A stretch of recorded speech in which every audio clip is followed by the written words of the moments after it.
والصلاة والسلام على خاتم النبیین اما بعد فاعوذ باللہ من الشیطان الرجیم بسم اللہ الرحمن الرحیم۔ پڑھیے الصلاة والسلام علیک یا رسول اللہ وعلی آلک واصحابک یا حبیب اللہ۔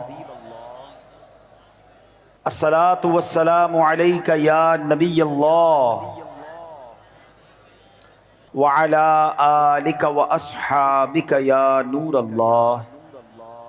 درود پاک پڑھنے کے بے شمار فضائل و برکات ہیں، بہت سارے واقعات، بہت ساری حدیثیں درود پاک کے فضائل میں ملتی ہیں۔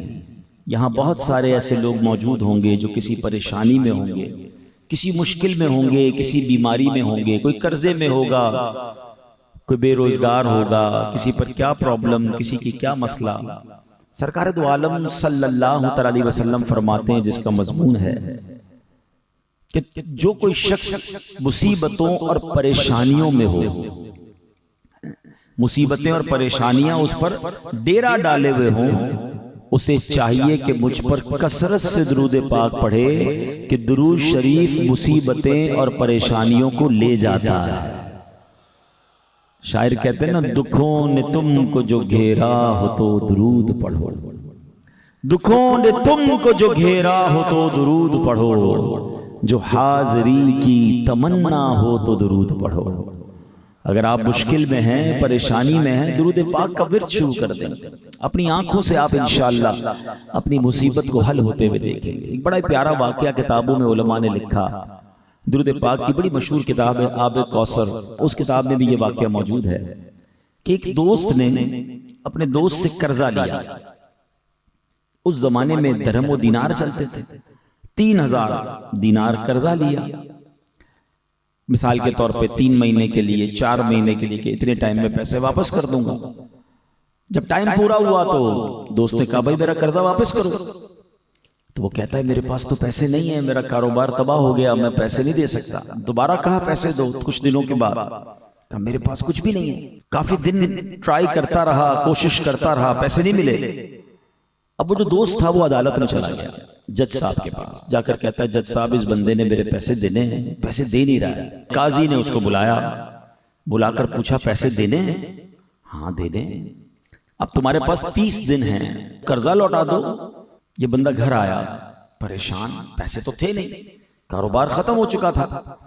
اب اس نے، علماء کہتے ہیں یہ حدیث سنی ہوگی جو میں نے ابھی حدیث بیان کی نا، کہ جو مصیبت میں ہو، پریشانیوں میں ہو، درود پاک پڑھے، درود پاک پریشانیاں دور کر دیتا ہے۔ اس بندے پریشانیوں میں ہو، درود پاک پڑھے، درود پاک پریشانیاں دور کر دیتا ہے۔ اس بندے نے سوچا کام کاج پیسے تو ہیں نہیں، چلو میں درود پاک ہی پڑھنا شروع کر دیتا ہوں۔ صبح و شام درود پاک پڑھنے لگا، لگاتار درود پاک پڑھنے لگا۔ 27 دن ہو گئے درود پاک پڑھتے پڑھتے، 3 دن باقی رہ گئے۔ 28ویں رات آئی تو خواب دیکھا اس نے کہ خواب میں کوئی کہنے والا کہتا ہے کہ علی بن عیسیٰ وزیر کے پاس جاؤ، تمہارا قرضہ ادا ہو جائے گا۔ یہ بندہ صبح اٹھتا ہے، کہتا ہے پتہ نہیں کس نے کہا ہے، کس کی آواز تھی، کنفیوز۔ اگلا دن پھر درود پاک پڑھتے پڑھتے گزارا۔ اگلی رات قسمت جاگ اٹھی، نبی پاک خواب میں تشریف لے آئے۔ آقا نے فرمایا گھبراؤ نہیں، علی بن عیسیٰ وزیر کے پاس جاؤ، وہ تمہارا قرضہ ادا کر دے گا۔ صبح اٹھا، یہ 29واں دن تھا، بڑا خوش تھا، نبی پاک کا دیدار نصیب ہوا تھا، مگر پھر دل میں خیال آیا کہ میں اگر وزیر صاحب کے پاس جاؤں گا اور جا کر بتاؤں گا کہ حضرت مجھے نبی پاک نے خواب میں فرمایا میرا قرضہ ادا کریں، تو مجھ سے اگر اس نے کوئی ثبوت مانگ لیا، کوئی پروف مانگ لیا، تو میں کیسے کیا جواب دوں گا؟ اسی تذبذب میں، اسی سوچ و بچار میں اس کا یہ آخری دن بھی گزر گیا۔ رات سویا تو نبی پاک پھر خواب میں تشریف لایا، کہا علی بن عیسیٰ وزیر کے پاس جاؤ، تمہارا قرض ادا کر دے گا۔ کہا حضور میں جاتا تو صحیح، لیکن اگر وہ مجھ سے کوئی ثبوت مانگ لے، کوئی پروف مانگے کہ بھئی میں کیسے مانوں تمہیں نبی پاک نے بھیجا ہے، تو پیارے آقا علیہ السلام نے فرمایا اس وزیر صاحب کو جا کر کہنا آپ روزانہ فجر کی نماز کے بعد 5000 بار درود پاک پڑھتے ہیں، اور جب تک درود پورے نہیں ہوتے نا آپ کسی سے بات بھی نہیں کرتے ہیں. اب جب یہ صبح اٹھا تو بہت زیادہ خوش تھا کہ اب تو نبی پاک نے ثبوت بھی دے دیا. مگر یہ آخری دن تھا, عدالت میں بھی اسی دن جانا تھا. صبح صبح پہنچ گیا وزیر صاحب کے پاس, اور وزیر صاحب اپنے ساتھیوں کے ساتھ بیزی تھے. کہ مجھے آپ سے بات کرنی ہے. کہ بتائیے کیا بات کرنی ہے. کہ ایک خاص پیغام دینا ہے. کہ کس کا پیغام دینا ہے. کہ میں نبی پاک علیہ السلام کا پیغام لے کر آیا ہوں. اچھا کیا پیغام ہے؟ پیغام یہ ہے کہ میرے آقا نے فرمایا میں 3000 دینار کا مقروض ہوں, میرا یہ قرضہ آپ ادا کر دیں. میرے نبی پاک نے فرمایا میرا قرضہ ادا کر دیں گے. کہا ٹھیک ہے پیارے آقا کا حکم سر آنکھوں پر, لیکن میں یہ کیسے مان لوں کہ آپ کو نبی پاک نے بھیجا ہے؟ کوئی ثبوت ہے, کوئی گواہی ہے؟ کہتا ہے نبی پاک نے خالی ہاتھ نہیں بھیجا ہے, ثبوت بھی عطا فرمایا ہے. کہ فرمائیے. ثبوت یہ ہے کہ آپ روزانہ فجر کی نماز کے بعد 5000 مرتبہ درود پاک پڑھتے ہیں. آپ اس سے پہلے کسی سے بات نہیں کرتے جب تک آپ کے 5000 بار درود پورے نہ ہو جائے. اب ذرا غور کیجئے کہ کوئی ایسا وزیر ہو, کوئی ایسا شخص ہو جو روزانہ 5000 بار درود پاک پڑھتا ہوگا, وہ کتنا بڑا عاشق رسول ہوگا. جب اس نے یہ سنا نا وہ تو جھوم گیا. کہتا ہے مرحبا یا رسول اللہ, میرے درود پاک قبول ہو گئے. وہ کمرے میں گیا اور واپس آ کر 3000 دینار لے کر نہیں آیا, وہ 9000 دینار لے کر آیا. کہتا ہے پہلے 3000 دینار تو جو میرے آقا نے حکم فرمایا لبیک یا رسول اللہ, یہ پہلے تو 3000 دینار یہ لیجئے. پھر کہتا ہے 3000 دینار مزید لیجئے, اتنی پیاری خوشخبری لے کر میرے گھر آئے, نبی پاک کا پیغام لے کر میرے گھر آئے, یہ اس خوشخبری کے لیے آپ کو تحفہ ہے. اور مزید 3000 دینار لیجئے اور اپنا کچھ کام کاج شروع کیجئے, بچوں کے لیے کوئی کام شروع کیجئے, اور میرے لائق کبھی بھی کوئی کام ہو تو میں حاضر ہوں. اب کبھی بھی زندگی میں کوئی کام پڑ جائے میرے پاس آنا. اب یہ دیوانہ خوش باش عدالت پہنچ گیا اور جج صاحب کے پاس جا کر اس نے 3000 دینار دے دی. جج صاحب یہ لیجئے میرے پیسے. جج صاحب نے کہا پہلے یہ تو بتاؤ پیسے آئے کہاں سے؟ تمہارے پاس تو پیسے ہی نہیں تھے, تم خود کہتے تھے کاروبار ختم ہو گیا, تباہ و برباد ہو گیا ہوں, اتنے تھوڑے ٹائم میں اتنی ساری رقم کیسے لے کر آئے؟ اب اس دیوانے نے بھری عدالت میں اپنا واقعہ سنایا اور گویا یہ کہا کہ اتنا دیا سرکار نے مجھ کو, اتنی میری اوقات نہیں, یہ تو کرم ہے ان کا ورنہ مجھ میں تو ایسی بات نہیں. اب جب یہ پورا واقعہ اس نے عدالت میں سنایا نا تو جج صاحب بھی کیسا عاشق رسول تھا, اس زمانے کے قاضی بھی کیسے ہوتے تھے. وہ قاضی اپنے کمرے میں گیا اور 3000 دینار لا کر کہتا ہے سارا ثواب علی بن عیسیٰ لے جائے, تمہارا قرضہ میں ادا کرتا ہوں. اچھا وہ دوست جس نے مقدمہ کیا تھا وہ بھی سارا واقعہ دیکھ رہا تھا. کہتا ہے جج صاحب رکیے تو صحیح, ذرا کاغذ قلم منگوائیے, میں بھی نبی پاک کا امتی ہوں, میں اپنے بھائی کا سارا قرضہ ہی معاف کر دیتا ہوں. اچھا اب وہ دیوانہ تھا, وہ کہتا ہے جج صاحب ہوں تواڈے پیسے واپس لے لو, ساڈا تو قرضہ ہی مک گیا, میرا تو قرضہ ہی اس نے معاف کر دیا, اب آپ نے جو 3000 دیے واپس لے لیں. جج صاحب بھی کیسے تھے, کہتے ہیں جناب جو نبی پاک کے نام پر پیسے نکالے ہیں اب وہ واپس نہیں لینے, یہ بھی تم اپنے ساتھ ہی لے جاؤ.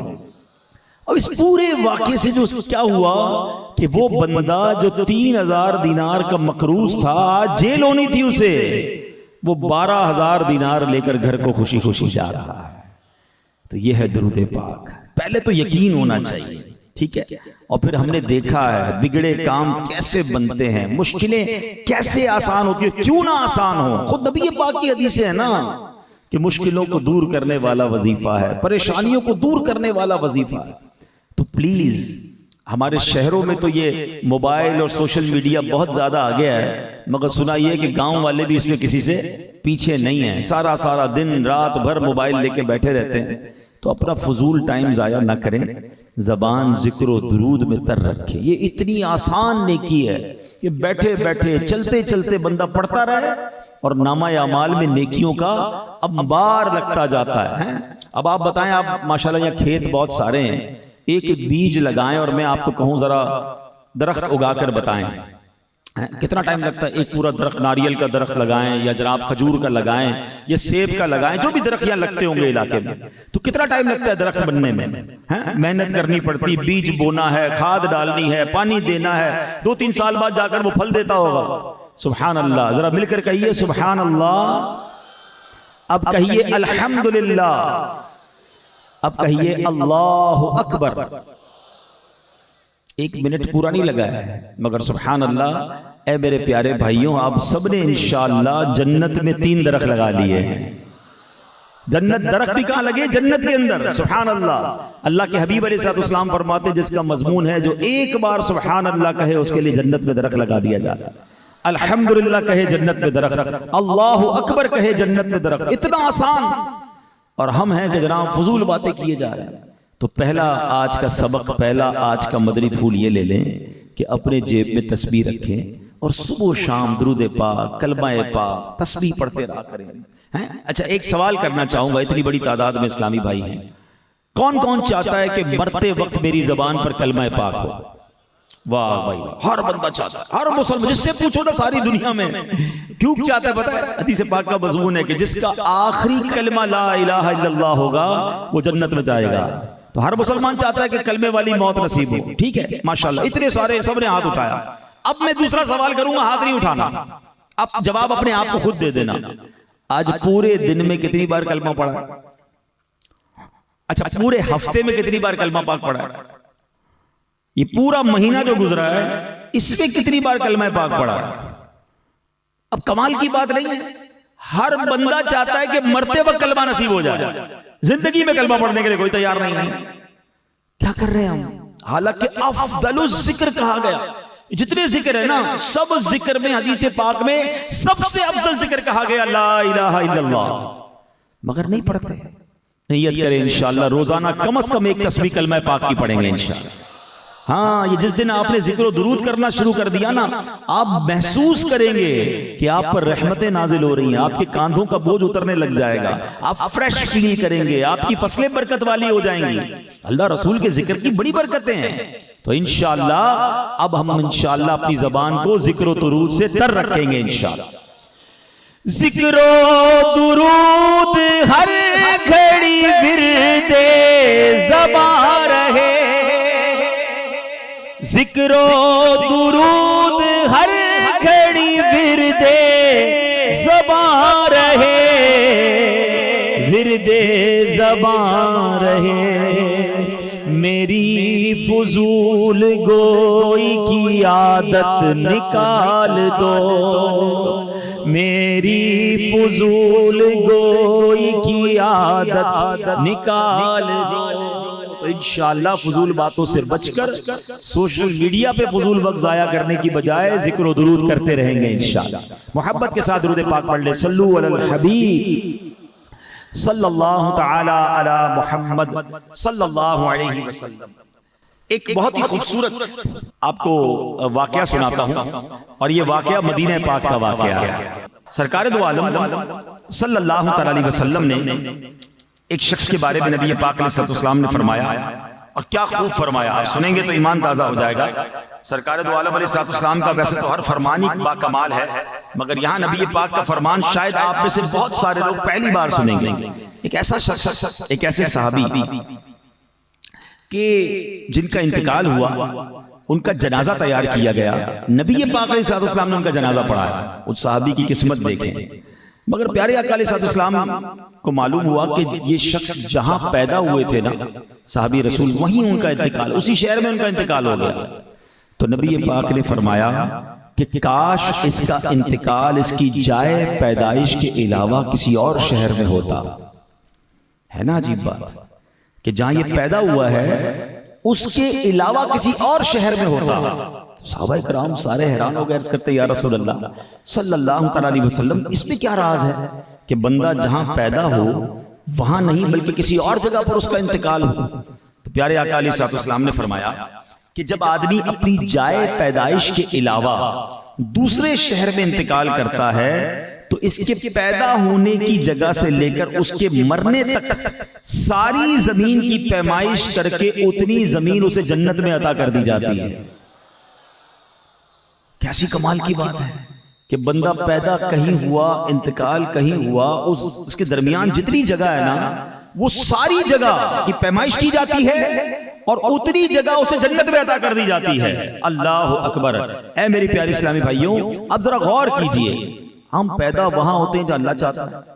ٹھیک ہے، روح بھی اسی جگہ نکلتی ہے جہاں رب کی مرضی ہے، لیکن چونکہ بندہ مومن ہے، اس کے دل میں ایمان کا نور ہے، اس کے گلے میں غلامی رسول صلی اللہ علیہ وسلم کا پٹا ہے، لہٰذا اس کا غیر اختیاری کام جو اس کے ہاتھ میں نہیں ہے یہ بھی اللہ کے ہاں مقبول ہے، اس پر بھی اجر عطا کیا جاتا ہے، سبحان اللہ۔ اور جو بے ایمان ہے، غیر مسلم ہے، اس کے ارادے اور اختیار سے بھی کوئی اچھے کام وہ کر لے تو وہ بھی اللہ کی بارگاہ میں مقبول نہیں، اس کا بھی اسے اجر نہیں ملے گا، مگر ایمان دل میں ہے، جو کام ہمارے ہاتھ میں نہیں اگر وہ بھی ہم سے ہو جائے تو بھی رب عز و جل اس کا اجر عطا فرماتا ہے۔ کیا خوبصورت بات، سبحان اللہ۔ سیدی اعلیٰ حضرت لکھتے ہیں مومن ان کا کیا ہوا اللہ اس کا ہو گیا، مومن ان کا کیا ہوا اللہ اس کا ہو گیا، کافر ان سے کیا پھرا اللہ ہی سے پھر گیا، وہ کہ اس در کا ہوا خلق خدا اس کی ہوئی، وہ کہ اس در سے پھرا اللہ اس سے پھر گیا۔ تو یاد رکھیے نبی پاک کا دامن تھامنا یہ بڑی برکتیں لاتا ہے، اللہ ہمیں مرتے دم تک نبی پاک کی غلامی عطا فرمائے، اسلام پر ثابت قدمی عطا فرمائے، اور ایمان سلامت لے کر اللہ کرے مدینہ منورہ میں ہمیں موت نصیب ہو جائے۔ اچھا اب یہاں ایک اور عجیب بات ہے، یہ صحابی رسول جن کا انتقال ہوا تھا یہ تو مدینے میں ہوا تھا، پیدا کہاں ہوئے تھے؟ مدینے میں ہوئے تھے، انتقال کہاں ہوا؟ مدینے میں ہوا، اور مدینے میں مرنا تو بڑی کمال کی شہادت ہے۔ ہاں پیارے آقا علیہ السلام فرماتے ہیں جس کا مضمون ہے تم میں سے جس سے ہو سکے وہ مدینے میں مرے، کہ جو مدینے میں مرے گا میں اس کی شفاعت کروں گا۔ اللہ اکبر، اب ذرا غور کریں، سبحان اللہ۔ آؤ اللہ سے دعا کرتے ہیں اللہ ہمیں مدینے کے سوا کہیں اور موت نہ دینا، سبحان اللہ۔ لیکن اب اس صحابی کے بارے میں نبی پاک نے کیوں فرمایا کہ مدینے کے علاوہ کہیں اور موت ہوتی، یعنی جہاں پیدا ہوا وہاں موت نہ ہوتی؟ تو ایسا نہیں ہے، بلکہ علماء کرام فرماتے اس حدیث کا مطلب یہ ہے کہ کاش ان کی ولادت کسی اور شہر میں ہوتی اور ان کا انتقال مدینے میں ہوتا، کیونکہ موت تو مدینے کی اچھی ہے نا، جنت البقیع، سبحان اللہ، ایسا قبرستان ہے جہاں 10,000 صحابہ کرام مدفون ہیں، تو کسی اور شہر میں پیدا ہوتے، مدینے میں انتقال ہوتا تو جتنی درمیان کی زمین ہے وہ پیمائش کر کے وہ ساری جنت میں انہیں عطا کر دی جاتی، سبحان اللہ۔ مشہور مفسر قرآن مفتی احمد یار خان نعیمی رحمت اللہ تعالی علیہ فرماتے ہیں اس حدیث پاک سے ثابت ہوا کہ سفر کی موت وطن کی موت سے افضل ہے، اور ایک دوسری حدیث پاک میں ہے سبحان اللہ، یعنی سفر کی موت شہادت ہے، سبحان اللہ۔ تو یہ بات ہمیں سمجھنی ہے۔ اب ذرا تھوڑا سا ہم جائزہ لیتے ہیں، اولیاء کرام کے چاہنے والے یہاں موجود ہیں۔ پاک شیخ عبد القادر جیلانی بغداد میں پیدا نہیں ہوئے، جیلان میں پیدا ہوئے۔ اب آپ غور کرتے جائیں کہ کہاں کہاں بڑے بڑے بزرگوں کے مزار ہیں جو کہاں سے آئے۔ خواجہ غریب نواز ہندوستان میں پیدا نہیں ہوئے اور وہ اجمیر پہنچ گئے، یہ کہاں سے چلتے تھے؟ کوئی افغانستان میں پیدا ہوا، کوئی ایران فارس میں پیدا ہوا، کوئی جناب مدینے میں پیدا ہوا، کوئی مصر میں، کہاں سے چلے اور ان کا مزار کہاں بن گیا؟ اب ذرا سوچیں کہ جو فارس سے چل کر اجمیر میں انتقال کر رہا ہے، جو جناب افغانستان سے چل کر بریلی میں انتقال کر رہا ہے، جہاں سے لوگ جا رہے ہیں، اب غور کریں کہ اتنی بڑی جگہ جو ہے وہ ساری جگہ انشاءاللہ ان کے لیے جنت میں انہیں عطا کر دی جائے گی۔ اچھا یہ سفر کیوں ہوئے تھے یہ بھی غور کرنا ہے، ٹھیک ہے نا؟ یہ سفر کیوں ہوئے تھے؟ خواجہ غریب نواز کیوں آئے تھے؟ کسی بزنس ٹرپ پہ اجمیر آئے تھے؟ یہ مزارات ہیں، یہ اللہ کے دین کے پھیلانے آئے تھے۔ انہوں نے گھر چھوڑا، انہوں نے وطن چھوڑا، واپس نہیں جا سکے اور کسی اور جگہ پر ان کا وصال ہو گیا۔ یہ سارے مزارات پکار پکار کر ایک بات سمجھا رہے ہیں کہ اللہ کی راہ میں سفر کرنا، دین پھیلانے کے لیے سفر کرنا یہ بزرگوں کا طریقہ، بلکہ اس سے اور اوپر چلتے ہیں نا۔ صحابہ کرام علیہ رضوان کی سیرت کو سمجھیے ذرا۔ آپ کو پتہ ہے صحابہ کرام علیہ رضوان کتنے صحابہ تھے؟ نبی پاک نے جب حجۃ الوداع آخری خطبہ دیا نا حج کا، تو 1,24,000 صحابہ وہاں موجود تھے عرفات کے میدان میں۔ اور آپ کو پتہ ہے جنت البقیع میں کتنے صحابہ ہیں؟ ابھی تھوڑی دیر پہلے میں نے بتایا کم و بیش 10,000 صحابہ کرام، تو باقی 1,14,000 کہاں گئے؟ یقیناً مکے میں کچھ ہزار صحابہ ہوں گے جنت المعلا میں، باقی کہاں ہے؟ ابھی کا مزار دنیا بھر میں صحابہ کے مزار، مصر میں، عراق میں، آپ جائیں تو صحیح جارڈن میں، دنیا بھر میں، بلکہ بھائی بتا رہے تھے کہ چائنا میں وہ گئے، بتایا کہ وہاں گوانزو ایک شہر ہے جہاں سیدنا سعد بن ابی وقاص رضی اللہ عنہ کا مزار شریف مشہور ہے. آپ کبھی سوچے تو صحیح مدینے سے چائنا دور کتنا ہے؟ اگر جہاز بھی چلے نا کنٹینیو نان سٹاپ تو بھی کم از کم 11-12 گھنٹے کی فلائٹ ہوگی. پتہ نہیں کیسے پہنچے ہوں گے اس زمانے میں چائنا, مگر کیوں گئے تھے؟ اللہ کے دین کو پھیلانے کے لیے. جو ہم مسلمان ہیں نا تو یہ صحابہ اور اولیاء کی مہربانی ہے نا کہ یہ چلے یہاں تک, سفر کیا, واپس نہیں گئے. تو یہ حدیث پکار پکار کر کہہ رہی ہے کہ بندہ اگر سفر میں مرتا ہے, اپنے وطن سے دور اس کا وصال ہوتا ہے, تو اس کو کتنا اجر ملتا ہے. مگر آج ہم میں سے ٹریول کیا کرتے ہیں؟ بہت سارے لوگ سفر کرتے ہیں, کبھی جائیں بس اسٹیشن پر, ٹرین اسٹیشن پر, ٹکٹیں نہیں ملتی ہیں, اتنے لوگ جا رہے ہوتے ہیں, جہاز بھرے ہوئے ہیں. مگر آپ دیکھیں کہ لاکھوں کروڑوں لوگ سفر کر رہے ہیں, مگر وہ سفر کس لیے کر رہے ہیں؟ کوئی کاروبار کے لیے کر رہا ہے, کوئی دوستوں سے ملنے, فیملی کے پاس سفر کر رہا ہے, کوئی گھومنے پھرنے سفر کر رہا ہے. اس پوری ٹرین کے اندر, پوری بس کے اندر, پورے جہاز میں ایسے کتنے ہیں جو دین کے لیے سفر کر رہے ہیں, جو راہ خدا میں سفر کر رہے ہیں. آج میرا موضوع یہ ہے میرے پیارے اسلامی بھائی, ہم اتنے سارے اسلامی بھائی موجود ہیں, اس میں مجھے بہت سارے نمازی بھی نظر آ رہے ہیں ماشاءاللہ, چہروں پہ داڑیاں بھی ہیں, مگر ہمارا ذہن کیا بنی ہے کہ میں نماز پڑھتا ہوں نا, روزے رکھتا ہوں, اپنی فیملی کو ٹائم دیتا ہوں, اپنے کاروبار کو ٹائم دیتا ہوں, اور اپنے تمام حقوق کو پورے کرتا ہوں. ٹھیک ہے, زندگی تو اچھی گزر رہی ہے, مگر ان سے پوچھیں کہ کیا آپ راہ خدا میں سفر بھی کرتے ہیں؟ اپنے گاؤں, اپنے شہر سے باہر جا کر کسی کو اللہ رسول کی بات پہنچاتے ہیں, دین کا پیغام دیتے ہیں, نیکی کی دعوت دیتے ہیں؟ ایسا بالکل بہت کم ہوتا جا رہا ہے. اچھا, آپ لوگوں نے کیا سمجھ لیا ہے کہ یہ نیکی کی دعوت دینے کا کام تو دعوت اسلامی والوں کا ہے, یہ جاتے ہیں نا قافلے میں دعوت اسلامی والے, یہ چلے جائیں گے بس ٹھیک ہے. تو کیا یہ ذمہ داری صرف دعوت اسلامی والوں کی ہے؟ کیا یہ ذمہ داری صرف چند اسلامی بھائیوں کی ہے؟ نہیں میرے پیارے اسلامی بھائیوں, ہمیں بھی اللہ رسول کے پیغام کو, دین کے پیغام کو, نیکی کی دعوت کو دنیا بھر میں پہنچانے کے لیے سفر کرنا چاہیے.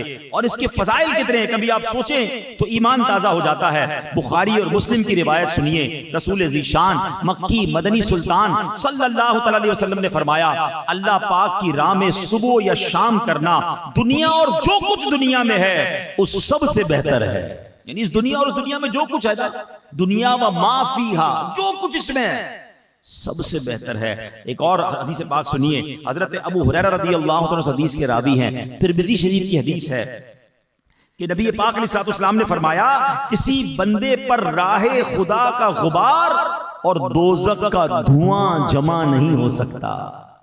یعنی جس کے اوپر راہ خدا کا غبار ہوگا نا وہ پھر دوزخ میں نہیں جائے گا. مفتی احمد یار خان نعیمی فرماتے ہیں کہ راہ خدا کا غبار وہ ہے جو رب کی رضا کے لیے راستے پہ چلا جائے اور وہاں سے غبار بدن, کپڑوں یا پاؤں پر پڑ جائے. جب آپ سفر کرتے ہیں تو غبار پڑتا ہے نا, دھول مٹی اڑتی ہے. سبحان اللہ, اس کا مطلب یہ ہوا کہ جو اللہ کی راہ میں چلتے ہیں, اے قافلوں میں جانے والوں تمہیں مبارک ہو, اے اجتماع کے لیے آج آنے والوں, ہاں آج اس اجتماع کے لیے جو آپ نے سفر کیا ہے نا, ہم سب کے چپلوں پر, سب کے جوتوں پر غبار لگا ہوگا, کسی کے چہرے پر, کسی کی چادر پر غبار لگا ہوگا. جو اس اجتماع میں شرکت کرنے آئے ہیں, ہم یہاں کوئی اور کاروبار کرنے نہیں آئے, ہم دنیا کا کوئی مال جمع کرنے نہیں آئے, ہم اللہ کی رضا کے لیے آئے ہیں. سبحان اللہ, آپ کو مبارک ہو. کہ حدیث پاک کیا ہے, دوبارہ سن لو کہ اللہ کے نبی فرماتے, کسی بندے پر راہ خدا کا غبار اور دوزخ کا دھواں جمع نہیں ہوگا. ہم اللہ سے دعا کرتے ہیں, اللہ اس اجتماع کی برکت سے, یہاں آنے کی برکت سے ہم سب پر جہنم کو حرام فرما دے, جہنم سے ہمیں نجات عطا فرما دے. تو ایسی محفلوں میں, ایسے اجتماع میں اور ایسے سفر کرتے رہا کریں نا کہ جہاں ہمارے کبھی چہرے پر غبار راہ خدا کا پڑے. لوگ دھول مٹی میں صبح سے شام تک ہوتے ہیں, کیوں ہوتے ہیں؟ پیسے کمانے جا رہے ہیں, کاروبار کرنے جا رہے ہیں, دوستوں سے ملنے جا رہے ہیں, گھومنے پھرنے جا رہے ہیں. راہ خدا میں بھی تو سفر کرتے رہنا چاہیے, اور یہی صحابہ کا طریقہ ہے. نبی پاک علیہ السلام نے فرمایا, مسافر اللہ پاک کے محبوب بندے ہیں. پوچھا گیا کون مسافر؟ فرمایا وہ جو اپنے دین کے لیے یہاں سے وہاں, وہاں سے یہاں سفر کرتے ہیں, روز قیامت انہیں حضرت عیسیٰ علیہ السلام کے پاس جمع کر دیا جائے گا. اے راہ خدا میں سفر کرنے والوں مبارک ہو، اے قافلوں میں سفر کرنے والوں مبارک ہو، اے دین کے لیے ملک ملک گاؤں گاؤں شہر شہر سفر کرنے والوں مبارک ہو۔ نبی پاک فرماتے قیامت کے دن حضرت عیسیٰ کا انہیں قرب ملے گا۔ کیوں کہ حضرت عیسیٰ علیہ السلام نے اپنا گھر بھی نہیں بنایا تھا، وہ سفر میں ہی رہا کرتے تھے، وہ دین کی راہ میں سفر کیا کرتے تھے۔ تو سبحان اللہ، جو لوگ یہ کام کرتے ہیں قیامت کے دن حضرت عیسیٰ علیہ السلام کا انہیں قرب ملے گا۔ اے میرے پیارے اسلامی بھائیوں، شیخ شہاب الدین سہروردی بڑی عظیم ہستی ہے، پتہ ہے کتنی بڑی ہستی ہے کہ آپ کے بارے میں آتا ہے کہ آپ سلسلہ سہروردیہ کے پیشوا ہیں۔ جتنے سہروردی ہیں نا، یہ سلسلہ سہروردیہ کے جو ہیڈ ہیں یہ حضرت شیخ شہاب الدین سہروردی رحمۃ اللہ تعالی علیہ، اور ان کی بزرگی کا عالم یہ تھا کہ غوث پاک رحمۃ اللہ تعالی علیہ نے آپ کے سینے پر ہاتھ رکھا، فرماتے اس کی برکت سے میرا سینہ علم لدنی سے بھر گیا۔ غوث پاک نے جب ہاتھ رکھا نا شیخ شہاب الدین سہروردی رحمۃ اللہ علیہ کے سینے پر، آپ کہتے ہیں میرا سینہ علم لدنی سے بھر گیا۔ علم لدنی کیا ہوتا ہے؟ یہ اللہ کی طرف سے خاص علم خاص لوگوں کو ملتا ہے۔ اب شیخ شہاب الدین سہروردی کیا فرماتے ہیں سنیے گا، اب غور سے سنیے گا۔ تہجد پڑھنے، روزے رکھنے اور نفل نمازیں پڑھنے سے جو دل پر اثر ہوتا ہے نا، راہ خدا میں سفر کرنے سے بھی دل پر ویسا ہی اثر ہوتا ہے۔ ہاں، نفل تہجد بہت اچھی بات ہے، اللہ مجھے اور آپ کو نصیب فرمائے۔ کیا فائدہ ہوتا ہے؟ دل نرم ہوتا ہے، خوف خدا ملتا ہے، اللہ کا قرب ملتا ہے، یاد الہی ملتی ہے، رقت قلبی ملتی ہے، دعاؤں کی قبولیت ملتی ہے۔ سبحان اللہ، راہ خدا میں سفر کریں تو بھی یہ نصیب ہو جاتا ہے۔ تو اللہ کرے ہم نفلی عبادتیں بھی کریں اور راہ خدا میں سفر کرنے کا ذہن بھی بنائیں۔ کوئی تو کوٹا ہونا چاہیے نا، ایک ہی گاؤں میں پیدا ہوئے، ایک ہی علاقے میں بڑے ہوئے اور جناب وہیں دنیا سے چلے جائیں۔ ارے زندگی کے کچھ دن تو ایسے ہوں جو میرے فقط راہ خدا میں ہوں، میں اللہ کی بارگاہ میں کہہ سکوں۔ کبھی سوچئے قیامت کا دن ہوگا نا، ہم سب کو اپنا اپنا نامہ اعمال پڑھ کر سنانا ہوگا، ٹھیک ہے نا؟ اللہ پاک ایسا کرم کر دے کہ نامہ اعمال سیدھے ہاتھ میں عطا کیا جائے اور بغیر حساب کے جنت میں داخل کر دیا جائے۔ لیکن جو ہم نے کتابوں میں پڑھا ہے کہ لوگ اپنے نامہ اعمال کو پڑھ کر سنائیں گے۔ اب کوئی پڑھ کر سنا رہا ہوگا، اللہ نہ کرے کہ کتنے گناہ ہیں، کتنی نمازیں قضا ہوئیں، کتنی خطائیں ہیں، کتنی بے شرمیاں ہیں، کتنی بے حیائیاں ہیں، چھپ چھپ کر گناہ کیے ہیں، کیسے سنائیں گے اللہ کی بارگاہ میں؟ انبیاء بھی ہوں گے، صحابہ بھی ہوں گے، اولیاء بھی ہوں گے، سارے ہم سے محبت کرنے والے، ساری مخلوق ہوگی، کیسے اپنے عیب سنائیں گے؟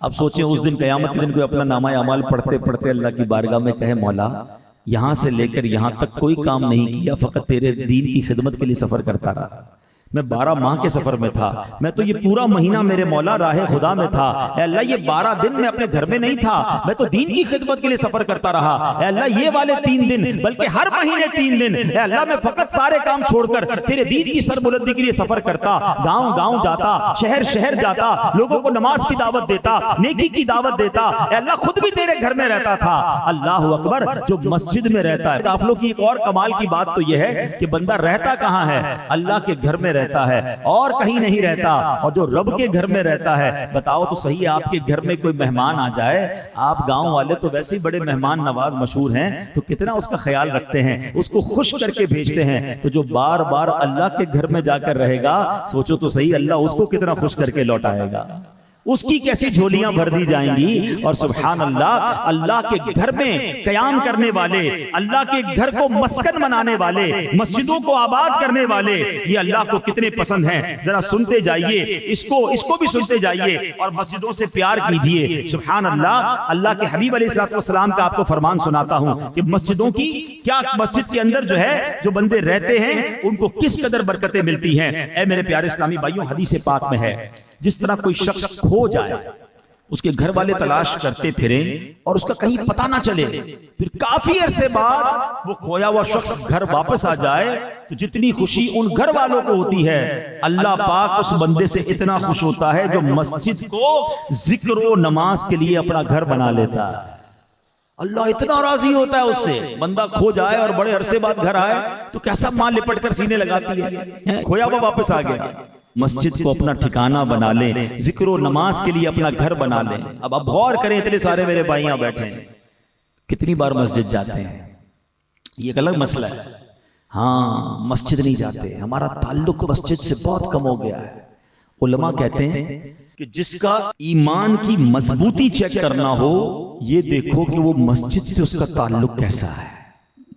مومن کی مثال پتہ کیا دی گئی؟ مومن مسجد کے اندر ایسے ہوتا ہے جیسے مچھلی پانی کے اندر ہوتی ہے۔ مچھلی پانی میں کیسے ہوتی ہے؟ پرسکون۔ اچھا مچھلی کو پانی سے نکالو تو کیا حال ہوتا ہے؟ بے چین، بے قرار، مرنے جیسی ہو جاتی ہے۔ ایسا ہی ہے نا؟ ایک حدیث پاک ہے جس کا مضمون ہے، طویل حدیث ہے، اس کا ایک جز سناتا ہوں کہ قیامت کے دن جس دن اللہ کے عرش کے سوا کوئی سایہ نہیں ہوگا نا، اس دن جن خوش نصیبوں کو اللہ کے عرش کا سایہ نصیب ہوگا ان میں سے ایک خوش نصیب پتہ ہے کون ہے؟ اللہ کے نبی فرماتے ہیں صلی اللہ علیہ وسلم، وہ بندہ جو مسجد سے باہر نکلے مگر اس کا دل مسجد میں لگا رہے، پھر مسجد میں جانے کو جی چاہے، جو ایسے مسجد سے اٹیچ ہے نا، فرمایا اسے اللہ قیامت کے دن اپنے عرش کا سایہ نصیب فرمائے۔ مگر سچ بتاؤ ہمارا تعلق کیا ہے مسجد سے؟ کیا واقعی ایسا ہے کہ مسجد سے باہر ہیں اور مسجد میں جانے کو جی چاہ رہا ہے؟ ہمارا معاملہ الٹا ہے، بڑی تعداد وہ ہے جو مسجد میں جاتے ہی مسجد سے نکلنے کی سوچ رہی ہوتی ہے۔ یعنی یہ مثال دی گئی نا کہ مومن مسجد کے اندر ایسا ہے جیسے مچھلی پانی کے اندر ہے، مگر حال یہ ہے کہ آج ہم میں سے بڑی تعداد وہ ہے جو مسجد کے اندر ایسا ہے جیسے مچھلی پانی کے باہر ہے، بے قرار، بے چین، بار بار گھڑی دیکھ رہے ہوں گے، جلدی امام صاحب سلام پھیریں، جلدی دعا کریں۔ اچھا کبھی امام صاحب لمبی دعا کرتے تو لوگ کہتے ہیں حضرت آپ نے آج دعا لمبی کرا دی، 2 منٹ جماعت آپ نے لیٹ کھڑی کر دی۔ امام صاحب بھی انسان ہے، ہو جاتا ہے، لیٹ ہو گئے، نہیں پکڑ لیں گے امام صاحب کو، 2 منٹ آپ نے نماز لیٹ کی۔ اور یہی بندہ باہر چائے کے ہوٹل پر 1 گھنٹہ بیٹھا ہوگا، اس کو کوئی پرواہ نہیں ہے، 2 منٹ مسجد میں زیادہ کیوں گزر گئے اس کی ٹینشن ہے۔ اپنے آپ سے پوچھے میں اتنا بے چین کیوں ہوتا ہوں اللہ کے گھر میں؟ ارے اللہ کا گھر ہے، بیٹھا کرو۔ میں آپ کو صحیح بتاتا ہوں، مشکل میں ہونا اللہ کے گھر جایا کرو، دوستی کر لو اللہ سے، ہاں نماز کے بعد بھی بیٹھ جایا کرو، کوئی کونا پکڑ لیا کرو، اللہ سے باتیں کیا کرو۔ لوگ چلے جائیں نا نماز پڑھ کے، جلدی نہ کیا کرو، بیٹھ جاؤ۔ آج دنیا میں کوئی وڈیرا، کوئی چودھری، کوئی جناب منسٹر، کوئی بہت بڑا زمیندار آپ کو اپنے ڈیرے پر بلائے اور بلا کر کہے بیٹھو بھائی، آپ آ کے دوستوں کو بتاتے فلاں نے بلایا تھا، ارے میں تو سمجھا 5 منٹ ملیں گے چودھری صاحب سے، 1 گھنٹہ بٹھایا اور جناب 1 گھنٹہ پہ بیٹھا رہا ان کے پاس، اچھا بڑا فخر محسوس کرتے ہیں۔ اللہ کے گھر میں جاتے ہی بھاگنے کی جلدی ہے؟ بیٹھا کرو، خالق کا گھر ہے، مالک کا گھر ہے۔ ارے میرے اور آپ کے گھر پر کوئی آ جائے نا اور آنسو بہائے کہ پریشان ہوں، بندہ کہتا ہے گھر آ گیا یار، اب تو اس کی مدد کرنی پڑے گی۔ آپ سوچیں گاؤں والوں کا، علاقے والوں کا، انٹیریئر کے لوگوں کا یہ دستور ہے۔ میں آج تک ایک واقعہ بھولتا نہیں ہوں کہ ایک بلوچ سردار کعبے کے سامنے گیا، کعبے کے دروازے کے سامنے کھڑا ہو کے کیا کہتا ہے؟ اے اللہ ہم بلوچ ہیں اور ہم سرداروں کا، بلوچی قبیلے کا ایک قانون ہے، ایک دستور ہے، ایک رواج ہے، اللہ ہمارے دروازے پر کوئی دشمن بھی آ جائے نا ہم اس کو معاف کر دیتے ہیں۔ اللہ میں بھی تیرے دروازے پر آ گیا ہوں اور تیرا دشمن نہیں ہوں، تیرا بندہ ہوں، گناہگار ضرور ہوں مگر آ گیا ہوں تیرے گھر کے دروازے پر، تیرے کعبے کے دروازے پر کھڑا ہوں، مولا مجھے معاف کر دے۔ کیا کمال کی بات کی اس نے! کاش یہ بات ہمیں سمجھ آ جائے اور ہم اللہ کے گھر جا کے بیٹھ جایا کریں، مسجدوں کو آباد کریں۔ پریشان ہو کر کبھی اس کے پاس جاتا ہوں، کبھی اس کے پاس جاتا ہوں، کبھی اس کے پاس فائل لے کر، کبھی اس کے دھکے کھا رہا ہوں، صاحب میرا مسئلہ حل کر دو۔ ارے جس نے ساری دنیا کے مسئلے حل کرنے ہیں، جو احکم الحاکمین ہے، شفا اس نے دینی، روزی اس نے دینی، اولاد اس نے دینی، عزت اس نے دینی ہے، شہرت اس نے دینی ہے، مشکلیں اس نے آسان کرنی ہے، دھکے کسی اور کے کھا رہا ہوں۔ کیوں نہیں جاتے اللہ کی بارگاہ میں؟ کیوں نہیں سر جھکاتے اس کے پاس؟ کیوں نہیں پڑھتے نمازیں؟ کبھی کر کے تو دیکھو، کبھی جاؤ اس کے گھر میں اور بیٹھ جاؤ اور اٹھنا نہیں، اے اللہ جانا نہیں ہے، میں تیرے دربار میں آیا ہوں، خالی نہیں جاؤں گا، میرے گھر کوئی پریشان آئے میں اسے خالی نہیں بھیجتا، تو خالق و مالک ہے۔ اور پتہ ہے اللہ سے بات کرنا کتنا آسان ہے، کبھی سوچا آپ نے؟ میں آپ کو کہوں وزیر اعظم سے بات کیجئے، صدر سے بات کیجئے، وزیر اعلیٰ سے بات کیجئے، علاقے کے جناب ایم این اے سے بات کیجئے، منسٹر سے بات کیجئے، آپ کہیں گے میں کہاں سے بات کروں، رابطہ ہی نہیں ہوتا، ٹائم بڑا مشکل ہے، بڑے مصروف ہوتے ہیں، مجھے کون جواب دے گا؟ ایسا ہی ہے نا؟ جو ساری کائنات کا مالک ہے اس سے پتہ ہے بات کرنا کتنا آسان ہے۔ پتہ جب میں اور آپ دعا کرتے کس سے بات کر رہے ہو؟ اللہ سے بغیر کسی سیکرٹری کے. کوئی سیکرٹری نہیں ہے آپ کے اور اللہ کے بیچ میں, کوئی ترجمہ کرنے والا نہیں ہے. اچھا کوئی ٹائم لیمٹ بھی نہیں ہے کہ صاحب بہت بیزی ہے 5 منٹ ملیں گے ملاقات کے. نہیں, جتنی کرنی ہے کرو نا باتیں, اور جس زبان میں کرنی ہے کرو. ہاں اپنی مادری زبان میں اللہ سے باتیں کرو, بلکہ زبان سے نہ کرو وہ تو دل کی بھی سن رہا ہے. سر جھکاؤ تو صحیح نا, بیٹھو تو صحیح اس کی بارگاہ میں. ہمارا یہی پرابلم ہے, ہم سب کے پاس جاتے ہیں, ہم رب کے پاس نہیں جاتے. پریشان بھی ہیں مگر پھر بھی اللہ کی بارگاہ میں سر نہیں جھکاتا. کیا کرو گے اتنا دور رہ کر؟ آؤ میرے پیارے اسلامی بھائی, اللہ کی راہ میں سفر کیجیے. اور سبحان اللہ, یہ جو قافلے ہیں نا یہ بہت بڑی نعمت ہے. پتہ کیا ہوتا ہے اس سے؟ ہمارا اکثر وقت اللہ کے گھر میں گزرتا ہے, ہماری راتیں اللہ کے گھر میں گزرتی ہیں, تہجد ملتی ہے. بندے سویا ہوا ہو اٹھے, وضو کرے اور مسجد کے کونے میں نماز تہجد پڑھے اور پھر دعا کرے. آئے ہائے کیسا کنیکشن ہے. پتہ ہے آپ کو یہ خاص قبولیت کا وقت ہوتا ہے. علماء کہتے ہیں جو رات کا آخری پہر جو ہوتا ہے نا, یہ خاص قبولیت کا وقت ہوتا ہے, ڈائریکٹ کنیکشن ہوتا ہے. تو جائیں گے تو موقع ملے گا نا, مسجدوں میں بیٹھنے کا موقع ملے گا, اوابین پڑھنے کا. کتنوں کو تو اوابین کیا یہ نہیں پتا, مگر قافلوں میں آپ کو اوابین ملے گی, آپ کو تہجد ملے گی, آپ کو اشراق چاشت ملے گی, نیکی کی دعوت کا موقع ملے گا. پھر علم دین کتنا سیکھنے کو ملے گا. آئے ہائے, علم دین سیکھنے کے جو فضائل, میں ہاتھ نہیں اٹھواؤں گا, میں یہاں پوچھوں بتاؤ آج کل کون سی فصل اگ رہی ہے, کون سی کھاد ڈالنی ہے, کون سا بیج ڈالنا ہے, پانی کب ڈالنا ہے, کون سی بیماری سے کیسے بچنا ہے, سب پتا ہوتا ہے. اور اب میں پوچھوں ذرا قرآن تلفظ سے پڑھ کے سنا دیں, چلے سورہ فاتحہ ہی پوری تلفظ سے سنا دیں, تو بہت بڑی تعداد کو شاید قرآن پڑھنا نہیں آتا ہوتا.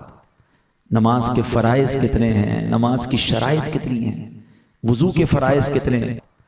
کبھی ہم نے سوچا کہ ہم کتنا علم دین, بیسک علم دین سے دور ہے, ضروری علم دین سے دور ہے.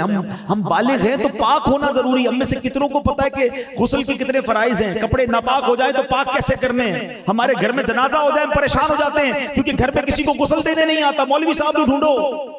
ارے بھائی یہ تو بیسک چیز ہے, میت کو غسل دینا آنا چاہیے. پتہ ہے علماء نے بڑی پیاری بات لکھی, حق کیا ہے باپ کا؟ والد کا حق یہ ہے کہ جب اس کا انتقال ہو تو اس کا بیٹا اس کو غسل دے, اس کا بیٹا اس کا جنازہ پڑھائے. ماں کا انتقال ہو تو اس کی بیٹی اس کو غسل دے. مگر کیا ایسی اولاد تیار کی ہم نے کہ جو ہمارے مرنے کے بعد ہمیں غسل دے سکے, ہمارا جنازہ پڑھا سکے؟ الحمدللہ میں نے اپنی آنکھوں سے دیکھا ہے, اللہ نے دعوت اسلامی کو ایسا عروج دیا ہے کہ کئی ایسے اسلامی بھائی خوش نصیب کہ ان کا وصال ہوا تو ان کا بیٹا انہیں غسل دے رہا ہے, بیٹا ان کا جنازہ پڑھا رہا ہے, بیٹی غسل دے رہی ہے. سبحان اللہ. ماں کو یہ اولاد بنانی ہے نا, تو کیسے بنے گی؟ جب میں خود دین سے دور رہوں گا تو اولاد کو کون دین سکھائے گا؟ خدا را میرے پیارے اسلامی بھائی, یہ دعوت اسلامی بہت بڑی نعمت ہے. ہم زندگی کو کہیں ضائع نہ کر بیٹھے. علم دین سیکھنے کا موقع ہے قافلے میں, نیکی کی دعوت کا موقع ہے قافلے میں, راہ خدا میں سفر کرنے کا موقع ہے قافلے میں. اب سوچے تو صحیح کتنی نیکیاں قدم قدم پر, یہ غبار لگیں گے. اچھا پھر خرچ بھی تو ہوگا نا, اللہ کی راہ میں جب آپ سفر کریں گے تو خرچ کریں گے. خرچ کون سا ہوگا؟ یہ بھی اللہ کی راہ میں ہوگا. یہ خرچ بھی اللہ کی راہ میں ہو رہا ہے, اس کی نیکیاں الگ مل رہی ہیں. خدا را یہ آپ سوچئے اگر یہ قافلے دعوت اسلامی والے نہ نکالتے نا تو ہم پتہ کیا کرتے ہیں, ہم کیسے جاتے ہیں, ہم فضیلتیں پڑھتے, اکیلے سفر کیسے کرتے ہیں, کدھر جانا ہے, کدھر ٹھہرنا ہے, کس مسجد میں جانا ہے, نیکی کی دعوت, ہمیں کچھ بھی نہیں کرنا ہے, سامان اٹھانا ہے اور دعوت اسلامی کے مرکز پہنچ جانا ہے کہ میں آ گیا ہوں, مجھے قافلے میں لے جائیں. باقی ساری ذمہ داری دعوت اسلامی والوں کی, کون سی مسجد میں جانا ہے, کون سا درس ہوگا, آپ کا جدول کیا ہوگا, آپ نے کیا کرنا ہے, وہ سب ان کی ذمہ داری ہے. ہمیں صرف وقت دینا ہے, ہم نے صرف نیت کرنی ہے. اور میرے پیارے اسلامی بھائیو یقین کریں ایسی دعائیں قبول ہوتی ہیں. ہاں روایتوں میں آتا ہے مسافر کی دعا قبول ہوتی ہے, اور وہ مسافر جو راہ خدا میں ہو اس کا تو پھر وارے نہیں آ رہے ہیں نا. ایسے کئی واقعات ہیں. ایک اسلام میں کہتے ہیں کہ جناب ان کے خاندان میں کوئی فیملی میں کوئی تھے جن کی آنکھیں چلی گئی, ڈاکٹر نے کہا آنکھیں واپس نہیں آئیں گی, سارے علاج کرا لیے. اسی نے کہا کہ ڈاکٹر نے تو منع کیا نا, ویسا کرو اللہ کی راہ میں سفر کر کے دعا کر کے دیکھ لو. قافلے میں گئے, وہ خوب دعائیں کی, واپس آئے تو جس بیمار کو بغیر آنکھوں والا چھوڑ کے گئے تھے دروازہ کھول رہا ہے, اس کی آنکھیں چمک رہی ہیں, اللہ نے آنکھوں کی بینائی. ایسے کئی واقعات ہیں, کئی مریضوں کو شفا ملی. مسافر کی دعا قبول ہوتی ہے تو بچپن سے سن رہے نا, بلکہ لوگ مسافر سے دعا بھی کرواتے ہیں, لیکن جو مسافر راہ خدا کا مسافر ہے, آپ سوچیں اگر آپ پریشان ہیں مصیبت میں ہیں، میں آپ کو مشورہ دیتا ہوں کہ آپ راہ خدا کا سفر اختیار کریں اور وہاں جا کر دعائیں کریں، انشاءاللہ دعائیں قبول ہوں گی۔ قبلہ شیخ طریقت امیر اہل سنت سے ایک بڑا پیارا سوال، آپ سے یہ سوال ہوا کہ آپ جو ہے وہ قافلے کو اتنا اہمیت کیوں دیتے ہیں، آپ بار بار قافلہ کیوں کرتے ہیں؟ بڑوں کی بڑی بات ہوتی ہے نا، اتنی بڑی شخصیت ہے، اللہ کے ولی ہیں، کیا کمال کا جملہ فرمایا۔ آپ فرماتے ہیں کہ پانی ایک جگہ کھڑا ہوتا ہے نا تو وہ گندا ہو جاتا ہے، اس میں بدبو ہو جاتی ہے، اور اگر پانی چلتا رہتا ہے تو پاک صاف رہتا ہے۔ اب ذرا غور کیجئے، ہم بھی جب ایک جگہ پڑے رہتے ہیں، گھر سے دکان، دکان سے گھر، ایک جگہ جانا واپس گھر آنا، اللہ اکبر، بہت ساری باطنی بیماریاں جنم لے لیتی ہیں، مگر جب ہم سفر کرتے ہیں تو توبہ کی توفیق ملتی ہے، بندہ آخرت کے بارے میں سوچتا ہے، اپنے گناہ یاد آتے ہیں، جب قافلے میں ہوتا ہے تو اس کو اپنی خطائیں یاد آتی ہیں، سب مل کے دعا کرتے ہیں، کوئی روتا ہے، اس کو دیکھ کر ہماری آنکھوں سے آنسو بہہ نکلتے ہیں، ایک ہی روٹین میں لائف گزر رہی ہوتی ہے تو کئی گناہوں کی عادت پڑ جاتی ہے، پتہ بھی نہیں چلتا، مگر جب انسان سفر کرتا ہے کہتے ہیں نا حرکت میں برکت ہے، جب وہ حرکت کرتا ہے تو اس کو پھر احساس ہوتا ہے کہ یہ میں کیا کر رہا ہوں، اپنی زندگی کو کیوں ضائع کر رہا ہوں۔ تو اے میرے پیارے اسلامی بھائیوں، الحمدللہ، اللہ سلامت رکھے دعوت اسلامی والوں کو، ہر موقع پر ہماری رہنمائی کا سامان کرتے ہیں، تو تمام اسلامی بھائی نیت کریں کہ انشاءاللہ اپنی آخرت سنوارنے کے لیے، خدا کی قسم اگر دعوت اسلامی والے مدنی قافلے میں نہ لے جائیں تو ہمیں ہمارا ہی نقصان ہے نا، ہمیں تو سفر کرنا تھا، ہمیں یہ ساری فضیلتیں حاصل کرنی تھی، یہ تو انہوں نے ہمارے لیے آسانی کر دی کہ ہم ان کے ساتھ سفر کر کے یہ ساری نعمتیں، یہ ساری برکتیں لوٹ سکتے ہیں۔ اپنی آخرت میں کچھ ایسے ایام لکھوانے کے لیے، اپنے نامہ اعمال میں کچھ ایسے ایام لکھوانے کے لیے مدنی قافلے میں سفر کی نیت کیجئے۔ صلو علی الحبیب صلی اللہ تعالی علیہ وسلم۔ الحمدللہ رب العالمین والصلاة والسلام علی خاتم النبیین، یا ارحم الراحمین یا ارحم الراحمین یا ارحم الراحمین، یا ربنا یا ربنا یا ربنا یا ربنا یا اللہ یا رحمان یا رحیم، یا اللہ یا رحمان یا رحیم۔ اللہم ربنا آتنا فی الدنیا حسنۃ وفی الآخرۃ حسنۃ وقنا عذاب النار، وقنا عذاب القبر، وقنا عذاب الحشر، وقنا حساب المیزان۔ اللہم اعنی علی ذکرک وشکرک وحسن عبادتک، یا مقلب القلوب ثبت قلوبنا علی دینک، یا مصرف القلوب صرف قلوبنا علی طاعتک۔ اے ڈوبتوں کو بچانے والے، اے بے کسوں کی دستگیری کرنے والے، اے گناہ گاروں کی مغفرت فرمانے والے مولا، تیرے گناہ گار بندے، سیاہ کار بندے، اے اللہ تیرے دربار میں ہاتھ اٹھائے سر جھکائے حاضر ہیں، آج ہم سب کی مغفرت فرما دے، ہم سب کے تمام گناہوں کو معاف فرما دے، ہمارے صغیرہ گناہ بھی معاف کر دے، ہمارے کبیرہ گناہ بھی معاف کر دے، ہمارے چھپ کر کیے ہوئے گناہ بھی معاف کر دے، ہمارے اعلانیہ گناہ بھی معاف فرما دے۔ اے سب سے بڑے معاف کرنے والے، ہمیں معافی عطا فرما دے، ہمیں مغفرت عطا فرما دے۔ اللہم انک عفو کریم تحب العفو فاعف عنا یا کریم، فاعف عنا یا غفور۔ اے اللہ اگر تو نے ہمیں معاف نہ کیا، تو ہم سے راضی نہ ہوا، ہم ہلاک و برباد ہو جائیں گے۔ ہم مانتے ہیں بڑے گناہ گار ہیں، کسر نہیں چھوڑی تجھے ناراض کرنے میں مولا، مگر آج کی رات ہم تیرے انصاف کے نہیں، تیری رحمت کے سوالی بن کر جمع ہوئے ہیں۔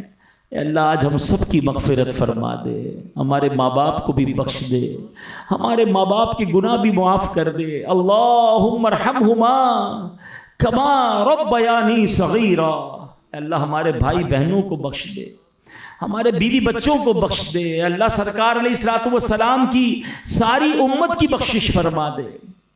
اے کریم ہمیں نیک بنا دے، بڑے گناہ کر لیے مولا، بڑی خطائیں کر لی، اب کرم کر دے، نیکوں کا صدقہ، گناہوں والی زندگی سے ہماری جان چھڑا دے، ہمارا دل نیکیوں میں لگا دے، ہمیں ذکر و درود والی زبان عطا کر دے، حرام دیکھنے سے بچا لے مولا، حرام بولنے سے بچا لے، حرام سننے سے بچا لے، حرام کھانے سے بچا لے۔ اے اللہ اپنے پسندیدہ بندوں میں ہمیں شامل کر لے، نہ جانے کب زندگی کا چراغ گل ہو جائے مولا، جتنی رہ گئی ہے وہ تیری رضا والے کاموں میں گزار دے مولا، تیرے حبیب کی سنتوں والی عطا فرما دے اے اللہ۔ اور آخری وقت آ جائے جب زندگی کا چراغ ڈھلنے کو ہو، اللہ ان گناہ گاروں کو مدینہ طیبہ پہنچا دینا مالک، ہمیں مدینے کے سوا کہیں اور موت نہ آئے اے اللہ۔ ایمان والی، عافیت والی، کلمے والی، پیارے آقا کی دید والی اور مدینے والی موت ہم سب کا مقدر فرما دے۔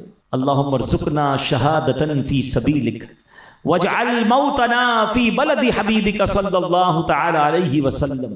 اے اللہ تجھ سے نہ مانگے تو کس سے مانگے مولا؟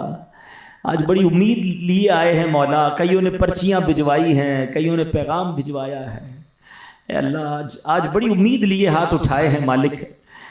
اے اللہ دکھی ہیں تیرے بندے، پریشان ہیں، تجھ سے نہ کہیں تو کس سے کہیں مولا؟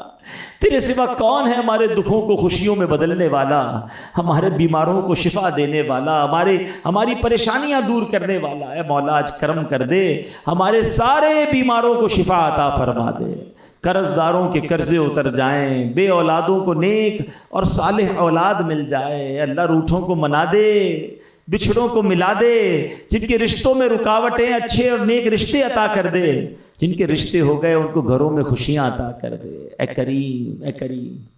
ہم میں جو دکھی ہیں، بے قرار ہیں، اے اللہ ان کے دلوں کو قرار دے دے۔ ہم میں سے کچھ لوگوں کے مسائل تو ایسے ہیں کہ جب دوسروں کو بتاتے ہیں تو لوگ کہتے ہیں آپ کا مسئلہ بہت بڑا ہے، آسان نہیں ہے، بہت مشکل ہے۔ اللہ لوگوں کے لیے مشکل ہے، تیرے لیے کچھ مشکل نہیں ہے۔ ہمارا یقین ہے تو وہ رب ہے کہ چاہے تو بہت بڑی آگ حضرت ابراہیم کے لیے باغ بنا دیتا ہے، تو چاہے تو حضرت یوسف کو اندھیرے کنویں سے نکال کر مصر کا بادشاہ بنا دیتا ہے، اور تو چاہے تو دریائے نیل حضرت موسیٰ کے لیے راستے نکال دیتا ہے۔ اللہ ہمارے لیے بھی راستے نکال دے، اللہ ہمیں بھی غموں کے اندھیروں سے نکال کر خوشیوں کی صبح میں داخل کر دے، اے اللہ ہماری مشکل آسان کر دے۔ تیرے دربار میں التجا کرتے ہیں مولا، نبی پاک کا واسطہ پیش کرتے ہیں، ہمارے غموں کو دور فرما دے۔ اے اللہ جو تڑپ رہے ہیں انہیں کعبہ دکھا دے، جو مچل رہے ہیں انہیں مدینہ دکھا دے۔ یہ سال ایسا سال نہ ہو مولا کہ ہم حج پر نہ جا سکیں، اس سال حاجیوں کے ساتھ ہمیں بھی حج کرنے کی سعادت نصیب فرما۔ جب تک زندہ رہیں ہر سال میں کئی بار تیرے گھر اور تیرے حبیب کے در کی حاضری ہم سب کا مقدر فرما دے، ہماری خطائیں معاف کر دے۔ اللہ اپنے کرم سے آج ہم سے صدا کے لیے راضی ہو جا۔ اللہ فلسطین کے مسلمانوں کی غیب سے مدد فرما، عالم اسلام کا بول بالا فرما، اسلامی کامیں بڑھ چڑھ کر ساتھ دینے کی توفیق عطا فرما۔ اے اللہ یہ اجتماع اس علاقے کی تقدیر بدلنے کا ذریعہ بنا دے، بچے کو نمازی بنا دے۔ آج ہم نے نیت کی ہے کہ زبان ذکر و درود سے تر رکھیں گے، بے حیائی اور بری باتوں سے بچا کر ہمیں تیرا اور تیرے حبیب کا ذکر کرنے والا بنا دے۔ آج ہم نے نیت کی ہے کہ 5 وقت پابندی سے نماز پڑھیں گے، اے اللہ ہم سب کو نمازی بنا دے۔ اے اللہ ہم نے یہ بھی نیت کی ہے کہ قافلوں میں سفر کریں گے، مولا ہم سب کو قافلوں کا مسافر بنا دے۔ اللہم ربی یسر ولا تعسر وتمم لنا بالخير يا فتاح وبك نستعين وافوض امري الى الله وافوض امري الى الله وافوض امري الى الله ان الله بصير بالعباد لا اله الا انت سبحانك اني كنت من الظالمين۔ جب دمِ واپسی ہو یا اللہ، جب دمِ واپسی ہو یا اللہ، سامنے ہو روضہ رسول اللہ اور لب پہ ہو لا الہ الا اللہ محمد الرسول اللہ، ببرکت ان اللہ وملائکتہ یصلون علی النبی یا ایھا الذین آمنوا صلوا علیہ وسلموا تسلیما۔ صلی اللہ علی النبی الامی وآلہ صلی اللہ علیہ وسلم، صلاۃ و سلاما علیک یا سیدی یا رسول اللہ۔